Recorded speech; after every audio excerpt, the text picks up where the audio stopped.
Desde que recebi o tema dessa conferência, eu comecei a pensar sobre o que eu deveria falar, né? E com muito temor e tremor, eu gostaria de trazer para vocês alguns aspectos do significado dessa expressão, o poder do Espírito. Porque o meu objetivo aqui não é simplesmente usar essa frase como um mantra ou como uma frase de efeito, porque infelizmente isso é muito comum no mundo evangélico. Nós pegamos uma frase e transformamos quase que numa palavra mágica que deve ser usada, né? Isso é meio complicado. Quando tratamos das coisas de Deus, elas devem inspirar em nós uma reverência, uma devoção profunda. E aí eu me voltei para as Escrituras para entender onde é que essa frase foi utilizada e em que circunstâncias. E para minha surpresa, eu achei essa frase no poder do Espírito 5 vezes na Escritura. Há 5 versículos onde essa frase vai aparecer, no poder do Espírito. É claro que essa expressão não significa que porque ela aparece 5 vezes ela não seja importante. Não significa dizer que o Espírito não tenha feito alguma coisa de sobrenatural noutros lugares, porque essa frase não está ali. Nós nunca podemos limitar a ação de Deus, aquilo que Deus pode fazer, porque Ele sempre vai fazer aquilo além do que nós pensamos, além do que nós imaginamos. Deus não se restringe a nós, Deus não se limita a nós, Deus é soberano. Então, eu gostaria de pensar um pouco com vocês sobre essa frase e sobre as 5 ocorrências dessa frase na Escritura. E aí eu vou começar com o único versículo do Antigo Testamento. O único versículo do Antigo Testamento que se encontra no livro do profeta Miqueias. Miqueias capítulo 3, verso 8, diz o seguinte: mas eu estou cheio do poder do Espírito do Senhor, assim como de justiça e de coragem, para declarar a Jacó a sua transgressão e a Israel o seu pecado. Quem era Miqueias? Miqueias era um profeta de Moreset Gat, uma cidade que ficava a 35 quilômetros de Jerusalém. E essa cidade fazia parte de uma rede de fortificações do lado oriental das montanhas, que tinha como objetivo proteger a cidade de Jerusalém. Ele profetizou nos reinados de Jorão, de Acás e de Ezequias, ou seja, de 740 a 686 a.C. Ele era contemporâneo do profeta Isaías. Essa época é marcada pela ascensão do Império Assírio, que trouxe grandes problemas para o reino de Israel, o reino do norte, e para o reino de Judá, o reino do sul. E foram os assírios os responsáveis por destruir Samaria e levarem ao exílio o reino do norte, para o norte do Iraque, por exemplo, hoje. Eles também foram responsáveis por uma grande influência idólatra no reino do sul, principalmente durante o reinado de Acás. Quando olhamos o livro do profeta Miqueias, o livro do profeta Miqueias é dividido em 3 partes. Deus reúne o remanescente escolhido de Jerusalém, capítulo 1 até o capítulo 2, verso 13. Deus restaura o antigo domínio de Jerusalém ao remanescente purificado, do capítulo 3 ao capítulo 5, verso 15. E Deus perdoa o remanescente do seu povo pecaminoso, do capítulo 6 ao capítulo 7. E é exatamente na segunda série de mensagens do profeta que se encontra o versículo que lemos agora há pouco, do qual queremos tratar. E aí vem a questão: qual é o contexto do texto? A quem ele se dirige? E olha que interessante, ele é dirigido aos líderes da nação, aos reis, aos príncipes, mas principalmente aos profetas. E o profeta diz: os profetas de Judá fazem esse povo errar. Eles guiam o povo de Deus pelo caminho errado. Eles pregam paz, mas fazem a guerra. Têm visões, mas tentam adivinhar coisas em nome de Deus para ganhar dinheiro. Qualquer semelhança não é mera coincidência, não é verdade? Não há nada de novo debaixo do sol. Acho que já vimos essa cena aqui. Quem é que faz diferença nesse contexto? O profeta do Eterno, o profeta do Senhor, que está cheio, ou seja, dotado de poder, do dinamismo do Espírito do Senhor, cheio de justiça, cheio de coragem e de força, para anunciar a mensagem do Senhor contra o seu povo. E veja a diferença, pois enquanto os adversários do profeta pregam paz, querendo ganhar dinheiro com isso, o profeta do Senhor fala de justiça, do julgamento, do mishpat, do julgamento de Deus contra o seu povo. Porque o Senhor deu ao profeta uma palavra, uma sentença contra o seu povo. E aí, quem faz a obra no poder do Espírito do Senhor, não faz a obra para obter lucro, não prega coisas boas apenas para massagear o ego. Pelo contrário, ele anuncia a palavra do Senhor, que confronta o ser humano e que o leva à marca do pênalti, para declarar a Jacó a sua transgressão e Israel o seu pecado. Interessante isso. No poder do Espírito do Senhor. Mas o Novo Testamento vai trazer mais 4 textos. E aí, quando olhamos o Novo Testamento, o primeiro texto fala de Jesus. E aí, quando olhamos, fala de Jesus lá no capítulo 4 de Lucas, logo depois do batismo no Jordão. E aí eu quero que você pense isso. Comece a observar isso. E em casa eu convido você a ler essas passagens de novo. Miqueias 3:8. Segundo, Lucas capítulo 4. E quando você olha Lucas capítulo 4, o que é que diz Lucas 4? Diz que Jesus foi batizado no Jordão, que ele foi cheio do Espírito, e o Espírito do Senhor o guiou ao deserto, onde ele foi tentado pelo diabo. E é interessante notar que Lucas destaca que depois dessas experiências marcantes, depois de ter sido batizado e depois de ter sofrido a tentação, observe o que diz Lucas 4,14. No poder do Espírito, Jesus voltou para a Galileia. A sua fama se espalhou por toda a região. E aí, quando lemos a passagem de Lucas, Lucas menciona que Jesus foi para Nazaré. Que era Nazaré? A cidade onde ele cresceu. E ele entra na sinagoga. E quando entra na sinagoga, o secretário lhe dá o rolo do profeta Isaías. E ele vai ler o livro do profeta Isaías. E ele vai ler a passagem de Isaías 61. E o texto diz: o Espírito do Senhor está sobre mim, porque me ungiu para anunciar boas novas aos pobres. Enviou-me para proclamar libertação aos presos e restauração da vista aos cegos, para pôr em liberdade os oprimidos e para proclamar o ano aceitável do Senhor. Segundo os rabinos, essa é uma passagem referente ao Messias. E é interessante isso. As pessoas na sinagoga, quando ouviram Jesus citar isso, elas entendiam isso muito bem. Esse texto é um texto messiânico. E aí Jesus olha para todos e diz: esse texto fala de mim.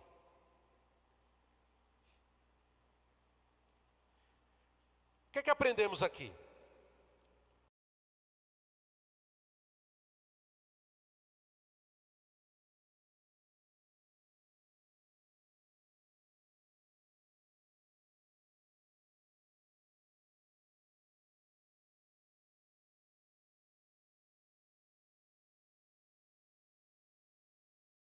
Por homens, mas queridos, a obra é trinitária.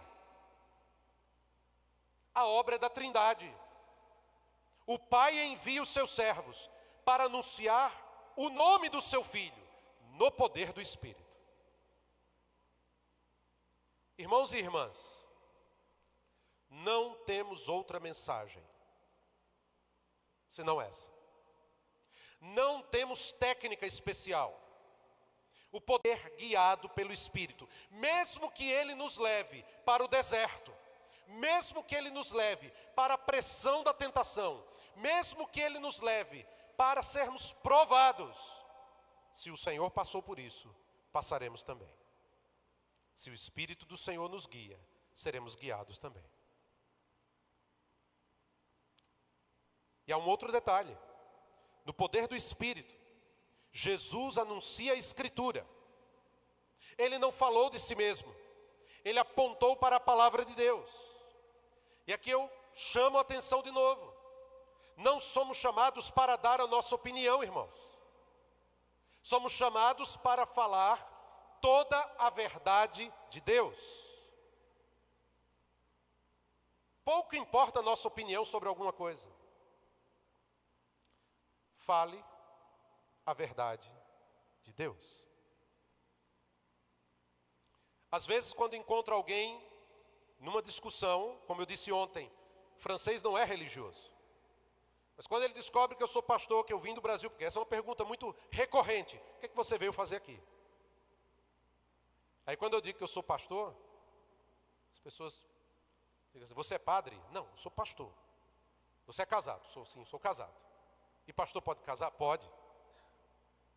Tenho filhos, tudo. Então, o que é que você veio fazer aqui? E quando eu falo, as pessoas dizem assim: eu não tenho religião. Eu digo: eu também não. Eu não vim falar de religião. Eu vim falar de Jesus. Eu vim anunciar Jesus. Algumas semanas atrás, eu estava na livraria, nossa associação cultural tem uma livraria no centro da cidade. Na verdade é uma livraria cristã, mas que tem o que nós chamamos de comércio equitável. Comércio equitável é um comércio justo. Porque o francês, ele não é religioso. Mas se você diz assim: se você comprar este café da Guatemala, você estará ajudando uma associação de crianças que trabalha lá na Guatemala, que ensacam esse café, e esse café vem para a França aqui. Ele diz assim: eu estou fazendo uma boa coisa. Então o francês gosta disso. E essa livraria, ela é um ponto assim, estratégico. Tem a livraria e tem lá o comércio equitável. Tem café, tem chá, tem tisane, tem algumas coisas de artesanato. Vem do Vietnã, do Camboja, um monte de lugar. 40 países, está tudo lá.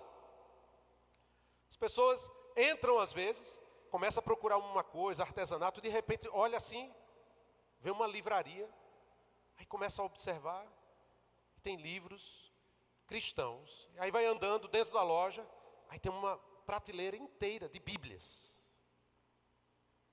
A Shirley trabalha lá como missionária. A gente já viu de tudo.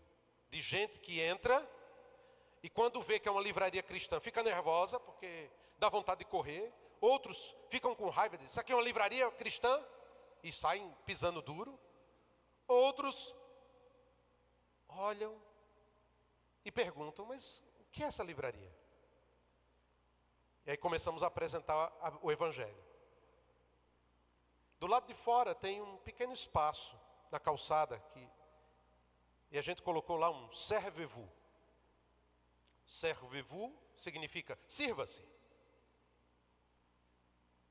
Nós colocamos vários Novos Testamentos, calendários bíblicos, livros antigos que estavam lá encalhados na livraria. Deixamos lá do lado de fora. As pessoas começaram a passar e levar. Até muçulmanos pegavam um Novo Testamento, olhavam e levavam. É incrível. Ou seja, nós não estamos aqui para anunciar religião. Isso que a gente fala para as pessoas. Nós queremos falar de Jesus. Queremos falar da palavra de Deus. Jesus fez isso. Então chamo você a atenção para isso. E quando a gente olha o texto de Lucas, é muito interessante. Porque Jesus faz o anúncio, o Espírito do Senhor está sobre mim, e esse texto fala de mim. Qual foi o resultado? As pessoas disseram assim: você não vai fazer um milagrinho não? A gente conhece sua origem. Você não é filho de José? Filho de Maria? Estou ligado. Você jogava bola aqui. Não vai fazer um milagre não? Ouvimos dizer que você faz milagre. E aí Jesus os confronta. E quando os confronta diz o seguinte: olha, bem disse a Escritura, porque Elias, quando foi enviado, não foi enviado para nenhuma das viúvas de Israel, foi enviado para uma viúva de Serepta. Porque vocês pensam que o reino de Deus é só para vocês? Deus está salvando outro tipo de gente também. Deus vai salvar pagão. Qual foi o resultado disso? Cheios de ira, eles quase mataram Jesus. Sabe o que isso significa, irmãos? Aquilo que Agostinho de Hipona disse: as pessoas amam a verdade quando esta os esclarece, mas a odeiam quando os acusa. E muitas pessoas, inclusive na igreja, são como os judeus diante da palavra de Deus. Mas a nossa missão no poder do Espírito não escolhe a mensagem, ela prega a mensagem. A incredulidade é revelada quando pregamos no poder do Espírito, pois nem todos crerão e nem aceitarão o ano aceitável do Senhor. Mas nós não estamos aqui para converter ninguém. Então tire esse peso das suas costas. Você não está obrigado a converter ninguém, mas você tem uma missão como crente: anunciar o ano aceitável do Senhor. Pregar o Evangelho no poder do Espírito. Vamos mais para frente. Vamos ver 2 versículos que caminham no mesmo capítulo. Vamos para Paulo, na carta aos Romanos, a carta mais teológica do Novo Testamento. E em Romanos 15, verso 13, Paulo diz assim: que o Deus da esperança vos encha de toda alegria e paz na vossa fé, para que transbordeis na esperança pelo poder do Espírito Santo. Queridos, esse versículo é uma doxologia. O que é uma doxologia? É uma exaltação da glória de Deus. E isso se encaixa na passagem, porque Paulo, ele está aqui, partindo já desde o verso 9 até o verso 12, usando textos do Antigo Testamento para dizer o seguinte: lá no Antigo Testamento, Deus já tinha anunciado que Ele iria alcançar os gentios pelo poder da sua palavra. É isso que Ele está fazendo. Por isso que Ele glorifica o Deus da esperança, porque a mensagem do Evangelho traz exatamente isso ao ser humano. O ser humano sobrecarregado, o ser humano cansado, o Evangelho traz esperança. É incrível ver, por exemplo, que os franceses não têm esperança. Você conversa com eles e você sente o vazio, a sequidão, o deserto, a tristeza nos olhos, estampado. Falta-lhes esperança, e o Evangelho traz essa esperança. Nós somos chamados para anunciar o Deus da esperança. Por quê? Porque longe de Deus ninguém será feliz. E Ele nos enche, esse Deus da esperança, nos enche de toda alegria e paz, na fé que temos em Cristo, de modo que há um transbordar dessa esperança de Deus em nós, pelo poder do Espírito Santo. E o que significa isso? Que a fé em Cristo não é apenas uma resposta inicial, mas uma resposta dada também através do estilo de vida. Porque, queridos, é fácil ser crente na igreja. É fácil cantar louvores na igreja. É fácil levantar as mãos dentro da igreja. Mas muitos crentes não estão vivendo essa plenitude, esse transbordar da alegria, da paz, da fé que brota em Cristo, no poder do Espírito, lá fora. Esse poder do Espírito nada mais é do que o poder de uma vida transformada. Às vezes a gente fala de poder do Espírito, as pessoas pensam em algo mágico, alguma coisa assim, como se uma luz viesse do céu, assim, brilhasse, e o anjo Gabriel nos levasse na ponta dos pés, assim, para... Não! O poder do Espírito se manifesta numa vida que transborda dessa esperança, dessa alegria de Cristo, de tal modo que as pessoas olham para nós e dizem, tem algo diferente. Nossa querida vizinha, que eu digo que é a discípula da Shirley já, que vai todo dia, eu falei para o pastor Neto hoje, vai todo dia lá. Ela é muçulmana por enquanto. Mas ela chegou na porta de casa e disse para Shirley, quando eu entro aqui, eu sinto paz. É isso que as pessoas precisam sentir. Elas precisam chegar perto de nós e sentir. Quando eu chego perto de você, eu sinto algo diferente. O poder do Espírito é essa transformação, é a ação do Espírito na vida cristã, porque nada tem valor ou efeito duradouro sem a ação do Espírito de Deus em nossa vida. E observe que interessante, o cristão, cheio de esperança, de alegria, de paz e poder, ele recebe tudo isso pela graça de Deus com um propósito. Qual é o propósito de todas essas bênçãos? Ser bênção no mundo. Ser bênção no mundo. Às vezes a gente fala de bênção, né? A pessoa pensa em bênção, coisa material. Não, você tem que ser uma bênção. Ser tu uma bênção. Por isso, na mesma carta, Paulo vai continuar, e observe os versos 17 a 19 do mesmo capítulo 15 de Romanos. Portanto, tendo motivo para me gloriar em Cristo Jesus, nas coisas pertinentes a Deus, porque não ousarei falar de coisa alguma, senão daquilo que Cristo tem feito por meu intermédio, para a obediência dos gentios, em palavra e ação, pelo poder de sinais e prodígios, no poder do Espírito Santo, de modo que, desde Jerusalém e arredores, até o Ilírico, tenho proclamado plenamente o Evangelho de Cristo. Qual é o motivo maior, o maior motivo de glória de um cristão? Em que um pastor, um missionário, qualquer crente da igreja, qual é o motivo de glória nossa? Seja pastor, missionário, qualquer crente. Queridos, não há motivo maior de glória, senão naquilo que Jesus Cristo fez por nós. Nessa noite eu não estou falando para missionários, para pastores. Quando eu olho vocês aqui, e eu me entendo também junto com vocês, nós somos crentes. Antes de eu ser pastor, eu tenho que ser crente. Nós somos crentes, lavados e remidos pelo sangue do Cordeiro.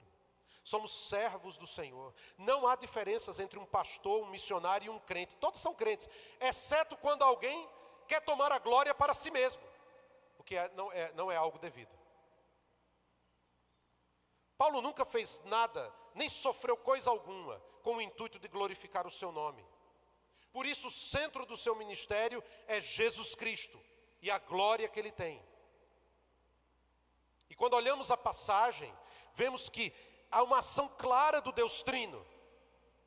Cristo Jesus, Deus e Espírito Santo, nessa ordem. E Paulo listou de diferentes formas como o seu ministério se desenvolveu entre os gentios. Pela palavra, pela ação, através de sinais, com prodígios e através do poder do Espírito Santo. Palavra e ação apontam para o ministério de Paulo, aconselhando, pregando, ensinando, mas também agindo em favor das pessoas. Sinais e prodígios são dois termos que muitas vezes aparecem juntos no livro de Atos, descrevendo o poder de Deus através do Evangelho. Parecem que elas são sinônimas. E no ministério de Paulo, ele teve muita oportunidade de ver milagres e conversões. Mas veja uma coisa aqui, queridos, porque quando falamos em sinais e prodígios, é comum as pessoas imaginarem que vai ter que acontecer algo do extraordinário. Mas observe uma coisa, quando lemos a Bíblia, os milagres não tinham como foco o mensageiro, mas a mensagem. Sabe por quê? Porque milagres não salvam. Alguém pode ser curado, rejeitar a Cristo e ir para o inferno. Quer um exemplo? Vamos dar um exemplo rápido. Paulo e Barnabé estavam em Listra. Eles viram um aleijado. Eles curaram o aleijado. Qual foi a primeira reação das pessoas? Os deuses estão entre nós. Vamos adorá-los. Eles queriam adorar Paulo e Barnabé. Mas quando Paulo e Barnabé começaram a anunciar o evangelho, as pessoas não ficaram muito entusiasmadas. Sabe o que aconteceu no final? Apedrejaram Paulo e jogaram ele para fora da cidade porque pensavam que ele estava morto. Sabe o que isso nos diz? Que tudo isso é uma manifestação do poder do Espírito Santo, mas é para a glória de Jesus. Perceba, não há o ser humano no centro, só há a glória de Deus. O Espírito de Deus concedeu poder a Paulo para compartilhar a palavra com um único propósito. Ele diz, para a obediência dos gentios. E foi através de tudo isso que o apóstolo compartilhou as boas novas. E isso me diz, irmãos, que a glória não é nossa. A glória não é nossa. Qualquer ato de arrogância, prepotência, o orgulho da nossa parte é algo indevido. Quando eu trabalhava em Bauru, nossa igreja tinha 100 membros, quando eu comecei a trabalhar como pastor da igreja. Com pouco tempo a igreja começou a crescer, algum tempo depois começamos a construir um templo, e durante os 16 anos que fiquei como pastor da igreja, 13 foi construindo um templo. 1.200 lugares, grande. Só que eu dizia para as pessoas o seguinte, quando eu terminar esse templo, eu vou embora. Sabe o que um pastor me disse? Como assim você vai embora? Na hora que você terminar tudo isso, você não vai desfrutar? Eu disse para ele uma coisa, esse templo não é a pirâmide do faraó, eu não vou ser enterrado aqui. E quando a igreja já estava toda pronta, já mais ou menos já definida, 90%, tudo arrumadinho, tudo engatilhado, aí Deus disse assim, Onivá, vamos embora. E fomos embora. E a minha alegria é poder voltar nessa igreja sem nenhum peso. O pastor que está lá era o líder de louvor meu. É como um filho espiritual. Mas eu volto para lá e não fico, essa igreja, que saudade, me pertence. Não. Tanto é que a maioria das pessoas que estão lá hoje nem me conhece. Só me conhece por foto. Sabe por quê, irmãos? Porque a obra não é nossa.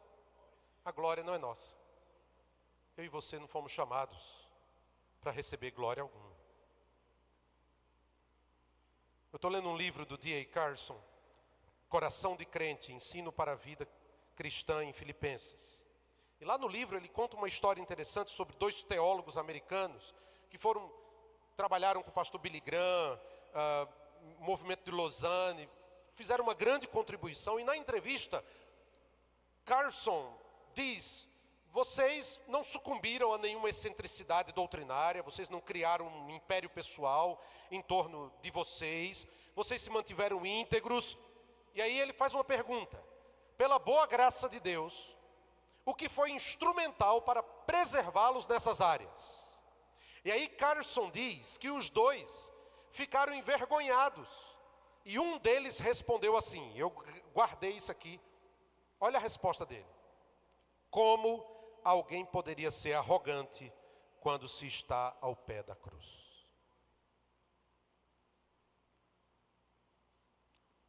Isso é o poder do Espírito, irmãos. O poder do Espírito nos faz isso. estar aos pés da cruz, humildemente, e se gloriar somente em Cristo. E finalmente, o último versículo, que eu achei na minha pesquisa. 1 Coríntios capítulo 2, verso 4. Minha linguagem e pregação não consistiram em palavras persuasivas de sabedoria, mas em demonstração do poder do Espírito. E aqui Paulo se dirige aos coríntios para expressar de que maneira ele apresentou o Evangelho. Ele tinha ido para Corinto, ele tinha ido lá para Corinto, mas não para formar um grupo de seguidores pessoais. Paulo não era um filósofo famoso, ele não pregava autoajuda, ele não tinha fã-clube. Ele estava ali para anunciar o mistério de Deus. E ele não usou uma linguagem pomposa de sabedoria, ele diz no verso 1 desse capítulo 2, porque o único tema que ele queria anunciar era Jesus Cristo e este crucificado. Paulo não dependia de si mesmo, mas em fraqueza, em temor e grande temor, ele anunciou a eles o Evangelho no poder do Espírito Santo. E o Espírito Santo usava a pregação de Paulo para transformar vidas. E para o apóstolo, isso era prova suficiente de que a mensagem era de Deus.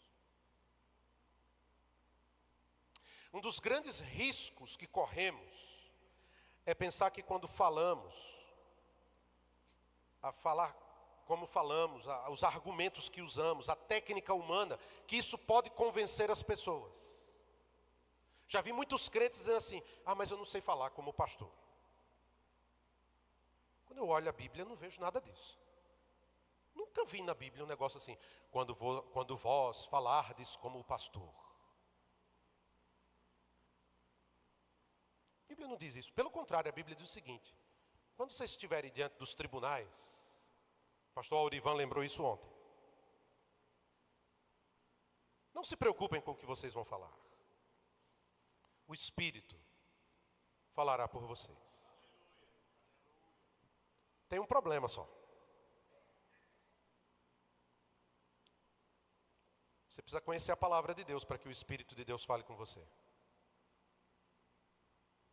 E aí, esse é o problema.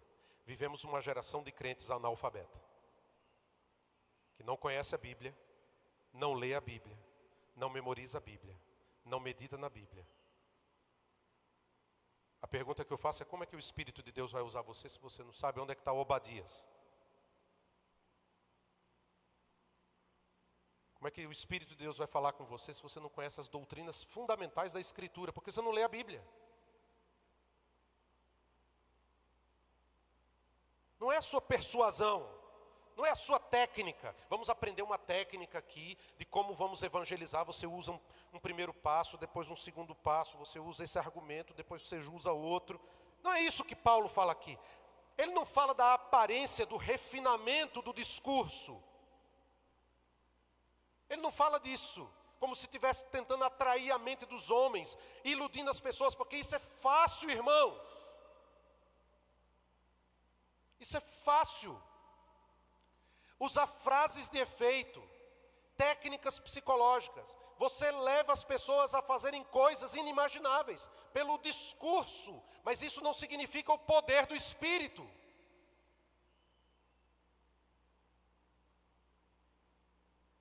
Tem muita gente ouvindo muita mensagem que parece ser evangelho, mas é lixo. Não é evangelho. É sabedoria humana, é discurso humano, é técnica humana. Não é poder do Espírito que vem e transforma, que confronta.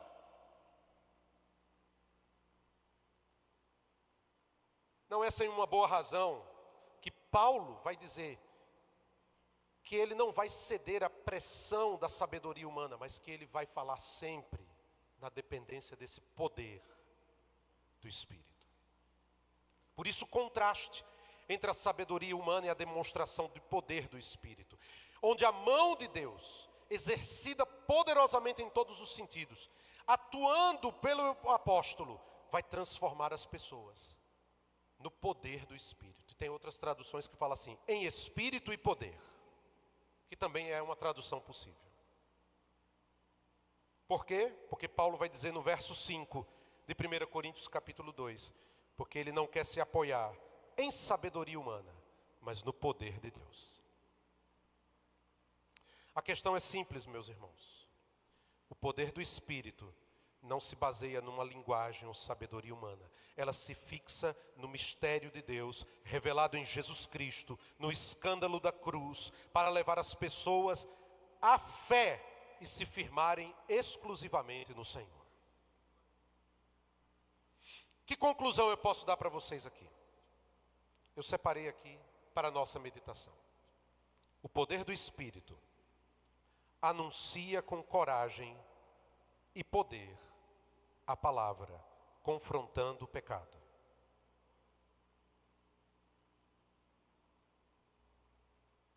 É necessário confrontar o pecado. As pessoas precisam entender que o mundo está nessa desgraça por um só motivo: o pecado. Tem corrupção, mentira, idolatria, prostituição, vícios, toda a desgraça que está aí. Mas tudo isso tem uma razão: o abandono do homem de seguir a vontade de Deus. O poder do Espírito se manifesta numa vida moldada, como foi a do Senhor Jesus. Pela primeira vez, os discípulos de Jesus foram chamados de Antioquia. E o que é ser cristão? É ser um pequeno Cristo. Será que as pessoas olham para nós e veem um pequeno Cristo? Um discípulo de Cristo? Um seguidor de Cristo? Alguém que anda com Cristo? O poder do Espírito se manifesta aí. O poder do Espírito glorifica Jesus, não o ser humano. A glória não é minha, a glória não é do pastor Neto, nem é do pastor Mário. A glória não é de pastor algum, nem de igreja alguma. A glória tem que ser de Cristo. É o seu nome que tem que ser exaltado. É o seu nome que tem que ser glorificado. E finalmente, o poder do Espírito expressa o mistério de Deus revelado na pessoa e na obra de Cristo. O mistério da cruz. Esse é o nosso desejo, irmãos. Vivermos como homens e mulheres, como profetas e profetisas do Senhor, que vão anunciar a sua palavra no poder do Espírito. Eu quero terminar contando uma história que eu partilhei hoje, que nos mostra o quanto é importante dependermos do Senhor. Eu estava em casa um dia e recebi uma ligação do hospital. A pessoa que estava no telefone me disse: eu sou o enfermeiro tal, aqui temos uma senhora ucraniana, ela disse que deseja ter um pastor batista. Eu falei com a capelã protestante e ela passou seu telefone. O senhor tem como vir? Eu disse, claro. E ele disse, ela não fala francês. Eu falei, não tem problema, tenho 2 irmãs na igreja que falam russo. Essas 2 irmãs, eu entrei em contato com elas. Elas são da Moldávia, mas falam russo, falam romeno. E elas trabalham muito na cidade. E eu falei com a Victoria. E ela disse, a Marina trabalha lá. Elas são irmãs. E aí elas foram comigo. E a Marina já estava ciente da situação. E aí eu sentei lá na sala com aquela senhora. E a Marina contou a história para mim. Ela tem uma filha, 32 anos, uma ginasta profissional, que estava trabalhando num circo italiano, e esse circo estava aqui, perto de Besançon, fazendo uma apresentação, e ela é trapezista. E na apresentação, ela caiu de uma altura de mais de 3 metros, com a cabeça no chão. E tinham 2 médicos que fizeram um primeiro socorro, e o helicóptero foi buscá-la, e ela está aqui. Ela não movimenta mais nenhuma parte do corpo, só assim a cabeça, os olhos. E aí eu perguntei para aquela senhora, por que a senhora me chamou? E ela disse, eu sei que a minha filha vai morrer. Eu sou de uma igreja batista. E eu chamei o senhor para vir pregar o evangelho para minha filha. Porque se ela morrer, ela vai para o inferno. Irmãos, essa mulher falou assim, sem lágrimas nos olhos, serena. Eu chamei o senhor para isso. E lá fui eu falar com a Natasha. Estava aquela moça lá, na cama, cheia de aparelhos. A cabeça presa, só movimentava os olhos. E ela falava em russo, e a Marina ali falando com ela também. E a Marina olhou para mim e disse: o senhor pode falar que eu vou traduzindo. A mãe disse que ela entende, e ela mexe os olhos, ela vai dizendo sim ou não. Como é que a gente prega um evangelho assim? Vontade que eu tinha era dizer: Senhor, eu sei que tu podes levantar essa moça daqui. Eu cria no meu coração que Deus podia fazer isso. Mas para a mãe, o mais importante é que ela ouvisse o evangelho. A mãe não me pediu a cura dela, que orasse pela cura dela, mas disse: eu quero que você pregue o evangelho para ela.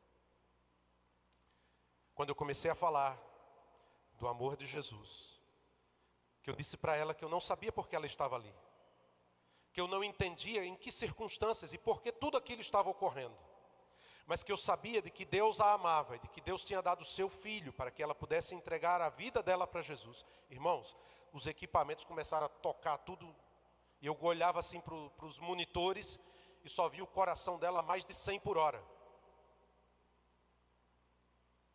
Uma enfermeira entrou, ela me viu falando, e aí ela me viu orando pela Natasha.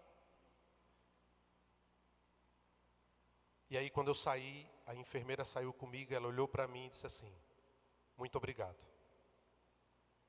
Aí eu fiquei pensando, a quem eu preguei finalmente? Alguns dias depois eu voltei lá. E pregamos de novo. E a mãe dela disse: Natasha, você precisa entregar sua vida a Jesus. Você entrega a sua vida a Jesus? E ela com os olhos dizia que sim. E a Marina disse, vamos orar por ela. Eu orei por ela. Mas 3 dias depois, a Marina me ligou e disse: pastor, preciso que você vá no hospital comigo. Eu disse: vou sim, Marina. E quando eu cheguei, a Marina, com os olhos lacrimejando, disse para mim: ontem, os médicos me chamaram. E o médico disse assim: você vai dizer para ela tudo e não vai esconder nada. E o médico disse assim para ela: Natasha, seu caso não tem mais solução. Nós vamos desligar os aparelhos. Você vai morrer. E a Marina disse que aquela noite ela não dormiu, porque ela teve que traduzir isso.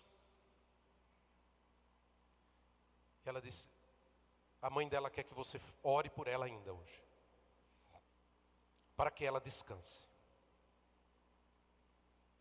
Irmãos, que situação difícil. De olhar aquela moça. E quando eu entrei e a Marina entrou, ela começou a chorar. Ela sabia que ia morrer. E eu fiquei pensando: o que é que eu vou dizer aqui, Senhor? Eu não tenho palavra para dizer. O que é que eu vou dizer?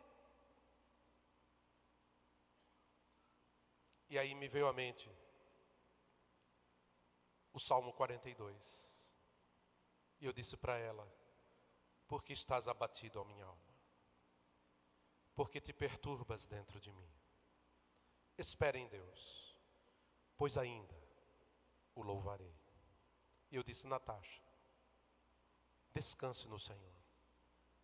Porque quando você descansar, você não terá mais dor, nem sofrimento. Porque você já entregou sua vida a Jesus. E naquele mesmo dia ela morreu. E aquela senhora, no domingo, estava lá na igreja. E ela disse: muito obrigado porque eu sei que a minha filha entregou sua vida a Jesus. Irmãos, dá para imaginar o que é isso? A preocupação daquela mãe era uma só: minha filha precisa saber que Jesus morreu na cruz por ela, senão ela vai para o inferno.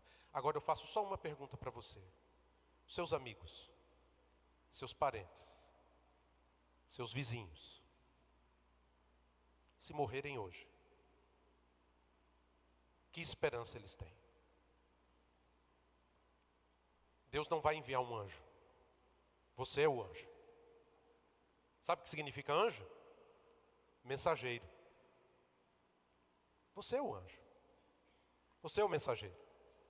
Deus não vai mandar um profeta. Você é o profeta. Você é a profetisa. Sabe o que é profeta? Porta-voz.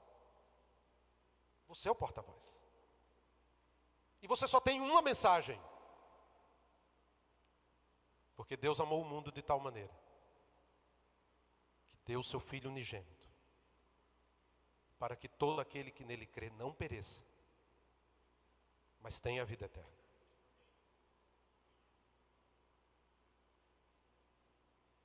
É você que Deus quer usar, mas no poder do Espírito, na dependência total dele. E quando você disser, usa-me, Senhor, ele vai lhe usar.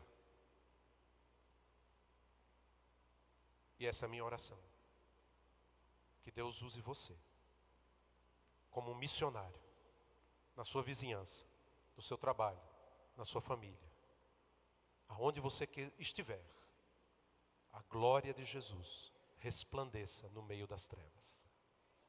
Alguns vão ser atraídos, outros vão querer empurrar você do abismo. Uns vão chegar e dizer, que paz é essa? Outros vão olhar para você e dizer assim, não apareça na minha frente. Mas não importa. O importante é que façamos aquilo que Deus nos chamou a fazer. Ser-me-eis testemunhas. Quero orar com você nesse momento. Ô Pai amado, nós somos vasos de barro. Somos tão frágeis. Mas o Senhor, e aprove o Senhor, guardar em nós um tesouro inestimável. O Evangelho de Jesus. Apesar da nossa fragilidade, apesar dos nossos medos, apesar das nossas fraquezas, dos nossos limites, usa-nos. Mesmo em circunstâncias difíceis, fala conosco.